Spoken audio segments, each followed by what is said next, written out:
If you know exactly how many Hamas terrorists you've killed, you must know how many civilians you've killed. Otherwise, you're prioritizing the lives of terrorists over innocent people.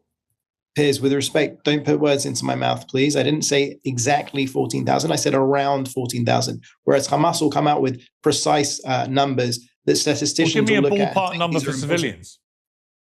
Well, you can use the ballpark as far as the Hamas figures, which I reject as being false.